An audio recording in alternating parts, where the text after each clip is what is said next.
Welcome to ज्ञान junction. हम कर रहे हैं kinds of sentences based on structure. ठीक है, तो ये काइंड्स ऑफ सेंटेंसेस है बेस्ड ऑन स्ट्रक्चर। देखिए इसको कैसे करना है। पहले हम इसकी डेफिनेशन समझ चुके हैं, पार्ट समझ चुके हैं। अब इसकी जो काइंड्स हैं वो हम फंक्शन के बेस्ड पे भी कवर कर चुके हैं। अब हम कर रहे हैं kinds of sentences based on structure. तो इसकी 4 किस्में होती है स्ट्रक्चर के बेस पे। पहला है simple sentence, compound sentence, complex sentence and compound complex sentence. ठीक है, 4 टाइप्स हैं, simple sentence, compound sentence, complex sentence, compound complex sentence. अब इसको हम वन बाय वन समझेंगे।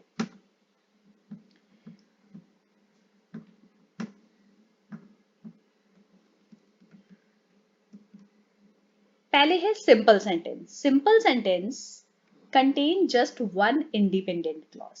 ठीक है, सिंपल सेंटेंस में क्या होता है, एक ही इंडिपेंडेंट क्लॉज होती है। अब आपको क्लॉज समझ में नहीं आ रही होगी क्योंकि क्लॉज शायद आपने नहीं की है।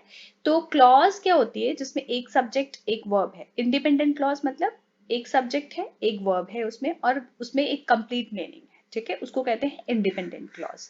अब सिंपल सेंटेंस में एक ही इंडिपेंडेंट क्लॉज होती है। जैसे एग्जांपल्स हैं, he went to the store, उसमें सब्जेक्ट एक है ही एंड वर्ब भी एक है वेंट।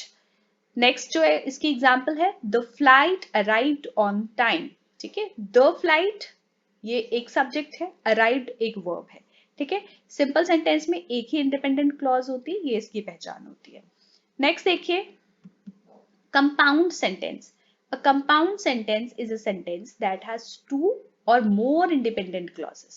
ठीक है, उसमें सिंपल में एक थी इंडिपेंडेंट क्लॉज, कंपाउंड में 2 इंडिपेंडेंट क्लॉज होती है या उससे ज्यादा इंडिपेंडेंट क्लॉज होती है, ज्वाइंड बाय कोऑर्डिनेटिंग कंजक्शन। और वो किससे जुड़ी होती है इंडिपेंडेंट क्लॉज, कंजक्शन से। कंजक्शन जैसे फार, एंड, नॉर, व्हाट, और, येट, सो, या फिर उसको हम सेमी कॉलन से ज्वाइन करते हैं। ठीक है, या कंजक्शन लगा के जोड़ते हैं या सेमीकोलन लगा के जोड़ते हैं।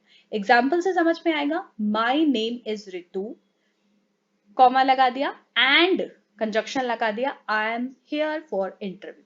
ठीक है, 2 इंडिपेंडेंट क्लॉज है, दोनों ही क्लॉजेस का एक कंप्लीट मीनिंग है। ठीक है, अपने आप में एक कंप्लीट मीनिंग है, लेकिन दोनों क्लॉजेस किससे जुड़ी हुई हैं, कंजक्शन से जुड़ी है, एंड कंजक्शन से जुड़ी है, और एक कॉमा लगा के फिर फॉलोड बाय कंजक्शंस। ठीक है, नेक्स्ट एग्जांपल समझते हैं, I have a pet dog whose name is Fluffy. ठीक है, अब हमने बोला था या तो कंजक्शन लगा के जोड़ते हैं या हम इन दोनों इंडिपेंडेंट क्लॉज को सेमीकोलन लगा के जोड़ते हैं। तो नीचे वाली जो एग्जांपल है उसमें सेमीकोलन लगा के जोड़ा हुआ है। ठीक है, I have a pet dog whose name is Fluffy. तो नेक्स्ट देखते हैं complex sentence. Complex sentences combine independent clauses with subordinate clauses. ठीक है, पहले वाले में हम सिर्फ इंडिपेंडेंट क्लॉजेस थी, सिंपल में एक थी, कंपाउंड में 2 हो गई या उससे ज्यादा हो सकती हैं, कॉम्प्लेक्स में इंडिपेंडेंट भी होती हैं और डिपेंडेंट भी होती है। ठीक है, जिसको हम जो डिपेंडेंट क्लॉज है उसको हम कहते हैं सबऑर्डिनेट क्लॉज। ठीक है, जैसे लिखा है also known age dependent clause, और इसको सबऑर्डिनेट क्लॉज भी कहते हैं। Dependent clause begins with subordinating conjunction. अब पता कैसे चले कि सबऑर्डिनेटिंग क्लॉज है, तो वो कंजक्शन से शुरू होती है, because, although, since, if, when, etcetera. ठीक है, ये जो कंजक्शन जब लग जाते हैं उस क्लॉज के साथ तो वो सबऑर्डिनेट क्लॉज हो जाती है। एग्जाम्पल है because I am working now, because I am working now, we will eat later. अब जो देखो कंजक्शन लगा है, सबऑर्डिनेटिंग कंजक्शन किसके साथ लगा है, आई एम वर्किंग नाउ के साथ लग गया। जब इसके साथ बिकॉज लग गया तो ये हमारा बन जाएगा subordinate clause, and we will eat later ये हमारी बन गई इंडिपेंडेंट क्लॉज। ठीक है, तो इसमें क्या होता है, इंडिपेंडेंट क्लॉज और साथ में डिपेंडेंट क्लॉज भी होती है। दूसरी एग्जांपल है I stayed home because it was raining.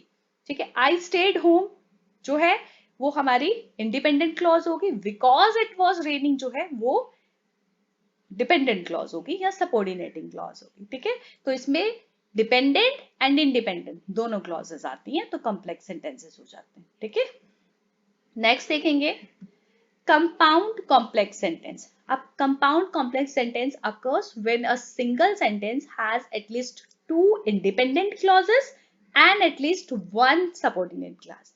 उसमें क्या होता है कि एटलीस्ट उसमें 2 इंडिपेंडेंट क्लॉजेज आ जाती हैं और एक उसमें सबऑर्डिनेट क्लॉज आ जाती है, एटलीस्ट, कम से कम, ज्यादा भी हो सकती है, ठीक है, लेकिन 2 इंडिपेंडेंट एंड एक सबऑर्डिनेट क्लॉज। एग्जाम्पल है although I was tired, I finished my homework and I went to bed early. ठीक है, अब देखो ऑल्दो आई वॉज टायर्ड, ये कौन सी होगी आपकी, ये आपकी डिपेंडेंट होगी, सबऑर्डिनेट क्लॉज होगी। एक सबऑर्डिनेट क्लॉज आ गई, आगे है आई फिनिश्ड माई होमवर्क, ये आपकी इंडिपेंडेंट क्लॉज आ गई, और ये एंड कंजक्शन से जुड़ी हुई है, I went to bed early, तो जो कंजक्शन कोऑर्डिनेट कर देता है दूसरी ये है independent, I went to a bed early, ये हमारी इंडिपेंडेंट क्लॉज है।